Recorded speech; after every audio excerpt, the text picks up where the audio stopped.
आपकी किस्मत सिर्फ और सिर्फ आपके हाथ में है।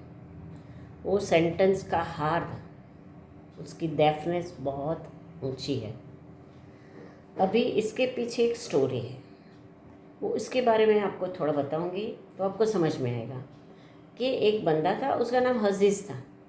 वो बहुत हैप्पीली जी रहा था क्योंकि उसने किस्मत को अपने हाथ में ले लेती। उसके पास जो था उससे हैप्पी था, उसके फाइनेंस से, उसकी एटीट्यूड से, उसकी अर्निंग से, उसका फैमिली से, उसकी सोच से, सब से हैप्पी था। तो संतुष्टि और हैप्पीनेस दोनों साथ में ही चलते हैं। अगर हैप्पीनेस होगी तो संतुष्टि ही होगी, और संतुष्टि है तो ऑटोमेटिक हैप्पीनेस आपके पास आएगी। तो ये ऐसा बंदा था।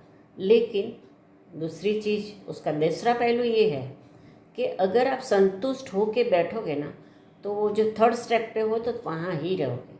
आपको कुछ ड्रीम देखना पड़ेगा, कुछ आगे जाने के लिए, आगे बढ़ने के लिए कुछ ना कुछ सोचना पड़ेगा। अगर वो नहीं सोचोगे तो आप थर्ड स्टेप पे रहेंगे। डायरेक्ट आपको 7 स्टेप तो मिलने वाला नहीं है, 1 बाय 1 स्टेप ही चढ़ना है।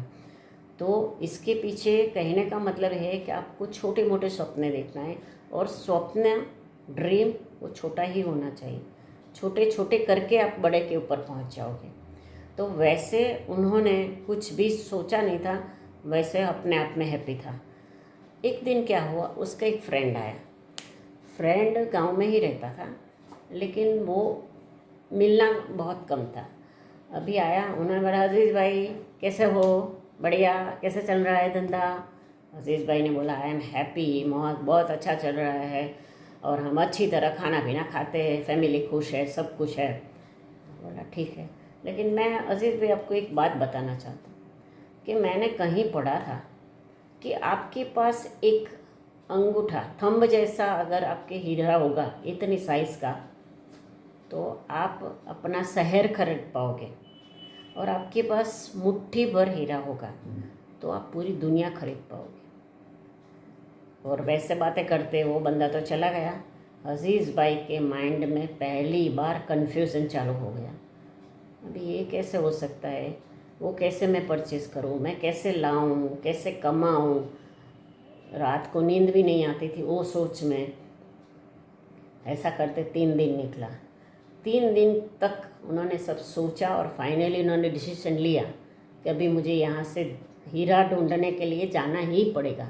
तो क्या हुआ कि उन्होंने अपना जो खेतर था, अच्छी तरह चल रहा था, खेतर में अच्छी तरह अच्छा पाक हो रहा था और उससे अर्निंग अच्छा था, उन्होंने क्या किया, किसी को बेच दिया और अपने फैमिली की रिस्पॉन्सिबिलिटी और एक बंदे को दे दी और उसको एक अमाउंट दे दी कि आप इससे उन लोगों को पाल पोष करना, मैं 1 साल में आ जाऊँगा। वो सब हो गया। अभी वो बंदा निकल गया और हीरा ढूंढने के लिए कभी अफ्रीका, कभी नीदरलैंड, कभी स्पेन, कभी इटली, कभी सिंगापुर, कई कई सिटीज़ में, कंट्रीज़ में उन्होंने बहुत सारा घूमा और ट्राई किया हीरा परचेस करने के लिए। या पहले तो मिलना चाहिए, then he can purchase it, तो ढूंढने के लिए। और कहीं भी उसके टाइप का हीरा उससे नहीं मिला। और जैसे जैसे दिन जाता गया, ऐसे ऐसे उसका बॉडी का पावर, सोच का पावर और फाइनेंशियल पावर, सब कुछ डाउन धीरे धीरे होता गया और उसका डिप्रेशन लेवल बढ़ता गया। जैसे पहले मैंने बताया था कि जहाँ संतुष्टि होती है वहाँ खुशी है, यहाँ संतुष्टि चली गई है, इसीलिए खुशी भी चली गई है। तो ऐसे करते करते टाइम निकला और ये सब पावर जब डाउन हो गया, तभी उसके पास जीने की कोई तमन्ना नहीं रही, क्योंकि उसको पता था कि मैं फेल्यूर हो के घर पे नहीं जाना चाहता हूँ, मैं हीरा ढूंढ के ही जाना चाहता हूँ। और वो भी परेशान से एक बार उन्होंने एक नदी में जंप लगाई और अपने जान दे दी, आत्महत्या कर दी। बात वहाँ ख़त्म हो गई। उसका फैमिली जो हैप्पी था वो भी डिस्टर्ब हो गया, उसका खेतर भी चला गया और वो भी चला गया। अभी जो रूटीन चलता था वो चल रहा था। वो बंदा फिर से आया अजीज़ भाई की दुकान पे तो कोई नया बंदा बैठा था, उन्होंने बोला अजीज़ भाई कहाँ हैं भैया? अजीज़ भाई ने तो मुझे बेच दिया, कब से चले गए? अच्छा, तो ये तेरे सीट के पास क्या पड़ा है? अरे भैया कुछ नहीं है, दूर से मैंने देखा हमारे खेतर में आजू बाजू इसके ऊपर सन का रेस पड़ रहा था, तो वो चमक रहा था, मुझे लगा चल मैं लेके आऊँ, मेरे सीट के बाजू में रखूँ, अच्छा लगेगा। मैं लेके आया, तो वो बंदा भी थोड़ा सोच में तो पड़ गया कि ये पत्थर तो नहीं है।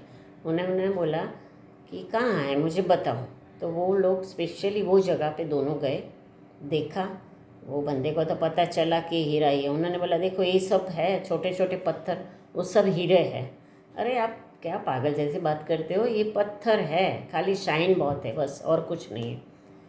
तो दोनों के बीच में थोड़ी बहस हुई और फाइनली उन्होंने एक डिसीजन लिया कि अभी हम ये कहीं भी उसकी जांच करवाए कि हीरा है या पत्थर है। तो भेजा कहीं भी और फाइनली उसका रिज़ल्ट आया कि हीरा है। तो इस कहानी का तात्पर्य ये है कि आपके पास जो मौका है, आपके पास जो चांसेस है, वो आपके सराउंडिंग ही है। हम कहीं राइट कहीं लेफ़्ट करके उसको ढूंढने जाते हैं, लेकिन वो आपके पास ही है। खाली वो मौका को आपको पहचानना है और वो ग्रैब कर लेना है। पहले पहचान लो कि ये मौका ही है, और कभी कभी हम गलत भी हो सकते हैं, लेकिन एक बार ट्राई तो करना ही पड़ेगा। और वहाँ दूर तक जाओ, इससे बेटर है कि आप यहाँ उसको पहचानो और ट्राई करते रहो। तो हर आदमी को एक इसके पीछे सीख मिलती है कि सबसे पहले कुछ भी स्टेप्स लेना है तो सराउंडिंग ले लेना, उसके लिए बहुत दूर जाके लेने की ज़रूरत नहीं है। उसके स्क्रूटिनिटी ये है कि आपको ये मौका जो मिल रहा है उसके पीछे आप क्या गेन कर पाओगे, तभी आप कुछ ना कुछ समझ पाओगे और ले लोगे। इसमें बताया जाता है कि आपकी इच्छा शक्ति के सामने दुनिया की कोई भी ताकत आपको हिला सकती नहीं है। अगर आपकी सोच है, आपकी शक्ति है, आपकी थिंकिंग है कि नहीं मुझे यहाँ ही मेरे गांव में ही रहना है, मेरे फैमिली के साथ रहना है, लेकिन मुझे आगे बढ़ना है, तो ये आपकी इच्छा है। दूसरे की इच्छा ये है कि यार गांव में तो कोई अपॉर्चुनिटी है ही नहीं, मैं आउट ऑफ इंडिया जाके पढूं और आउट ऑफ इंडिया जाके जॉब करूं, तो वहाँ बहुत बड़ी अपॉर्चुनिटी है। लेकिन सब अपॉर्चुनिटी का plus and minus, positive and negative होता ही है, लेकिन पहला स्टेप नियर बाय ही होना चाहिए। तो सबसे पहले आप आपके लिए जो अपॉर्चुनिटी ढूंढो वो आजू बाजू से ही ढूंढ लो, उससे आप थर्ड स्टेप से फोर्थ स्टेप से तो 100% जाओ, और वो एक आपका एफर्ट्स है। अगर आप फोर्थ पे गए तो now you will try to go for fifth, but आप ऐसा सोचते हो कि नहीं नहीं ये थर्ड स्टेप पे भी मैं खड़ा हूँ, बहुत नीचे है, मुझे डायरेक्ट 7 पे जाना है। So it is not possible. 1 by 1 step से जाओगे तो आपकी जहाँ भी पोजीशन होगी वहाँ वो टिके रहोगे आप, वहाँ आपकी स्ट्रांगनेस रहेगी। तो आपको 1 बाय 1 स्टेप लेके आजू बाजू से अपॉर्चुनिटी लेके आपको आगे बढ़ना है। सो ये कहानी का हार्थ यही है कि आपकी जो इच्छा शक्ति है ना, और आपकी मन जो बोलता है ना, आपकी आत्मा की जो ऑर्डर है ना, वो रास्ते पे ही आपको जाना है। Thank you very much.